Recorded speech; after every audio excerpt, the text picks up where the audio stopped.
Yesa bakunzi ba PITV turabaramukije muri kumwe na Moses Angelo yo munyumvise tuba tubabwira amateka akogwa n'abantu bakomeye cyane.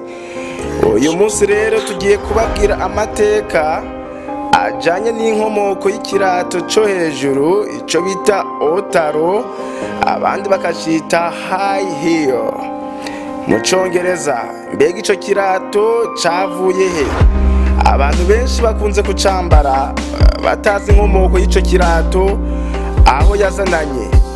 Rero tugiye kubana namwe kugira ngo tubabwire amateka y'ico kirato ayariyo. Ngo rero ikirato ca mbere cyo hejuru otaro ngo cari ikirato ca gisirikare.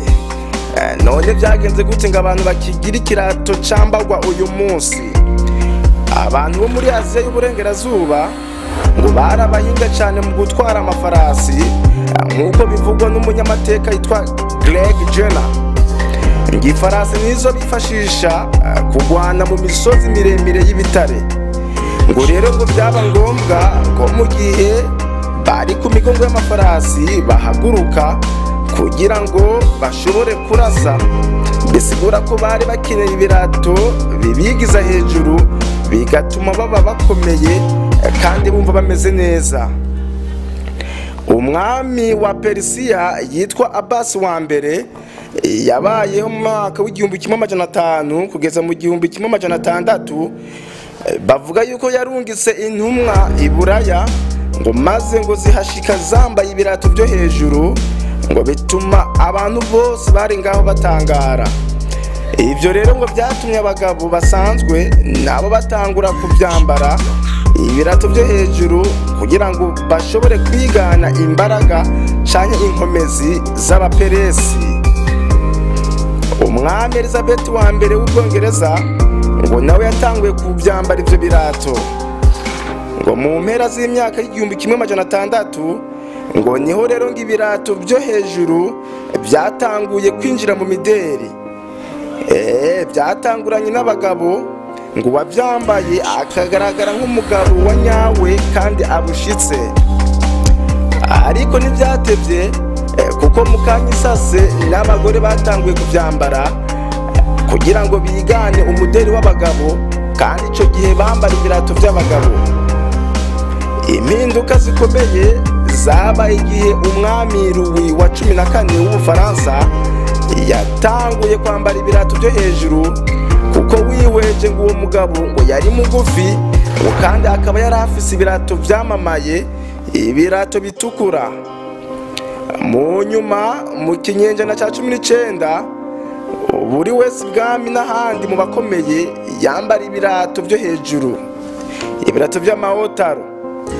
Ivyo birato rero ngo byagize ibihe byo kwamamara no kwibagiranwa mu mateka mu myaka y'1700 ngo ubwo abahinga mu byo kwiyumvira bitwa abafilosofe baganira bavuga ku bwenge ndetse n'imigirire y'abagabo, bavuze ko bitandukanye nuko abagore barangwa n'ibishobisho n'amarangamutima, gutyo batokwizegwa ku bintu ngirakamaro nko kwiyumvira. Mu myaka y'1860 niho ibirato byo hejuru by'abakenyezi byatanguye kuba umuderi ngo uri sexy, bisigura ngo ibintu bitera kwifuza. Ico gihe twari mu iterambere rijanye n'ubuhinga bwo gufotora, ikoranabuhinga niho ryatangura kumenyekana. Ngo kenshi mu masanamu ya pornography aho bashatse kuvuga amasanamu yerekana imibonano mpuzabitsina, ngo nico gihe ngo abagore baba bambaye ivyo birato.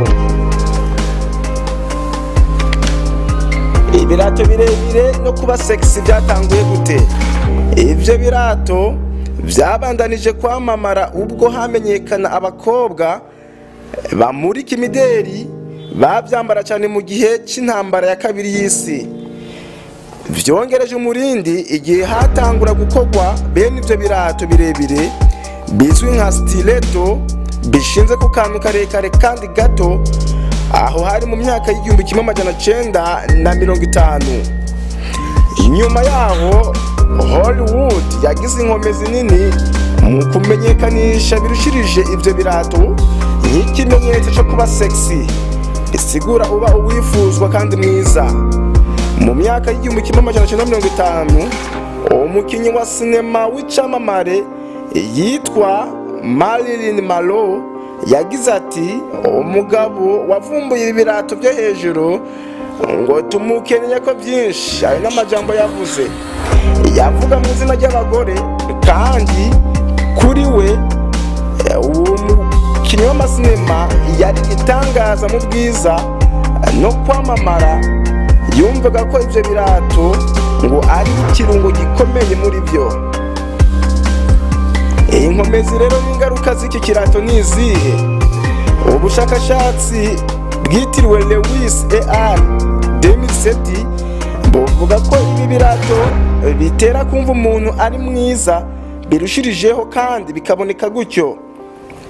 Umuhinga mu by'imibano yitwa Heather Morgan we yavuze ati ngo ubundi abantu ntibamenya ko umugore yambaye ibi birato birebire aba yahindutse. Ngo ubushakashatsi bwa vuba bwerekana ko ivyo birato bihindura uko uruti rw'umugongo ruba rumeze, ngo bigatuma uvyambaye aboneka neza kurusha. Madame Morgan arakomeza ati ngo ariko ngo twanabonye ubundi bushakashatsi bugaragaza ko ivyo birato bitari byiza ku magara, ngo kuko bitera ibibazo by'uruti rw'umugongo n'ububabare.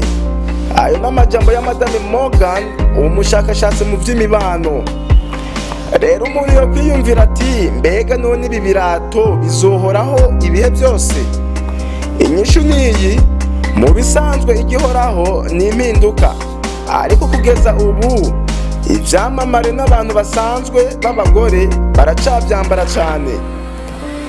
Gusa mu Bwongereza mu mwaka w'2016 ngo ku nshuro ya mbere abakenyezi baguze ibirato byinshi vyo hasi kuruta ibi byo hejuru by'amahotaro, nk'uko bivugwa n'ubushakashatsi bwakozwe n'ikigo cyitwa Mintel.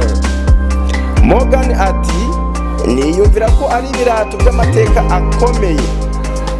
Uyu munsi rero abagore batandukanye nabo bavuga ko bihanganira kuribwa mu gihe runaka, ariko bagatinya bakaboneka neza iyo bambaye ibi birato.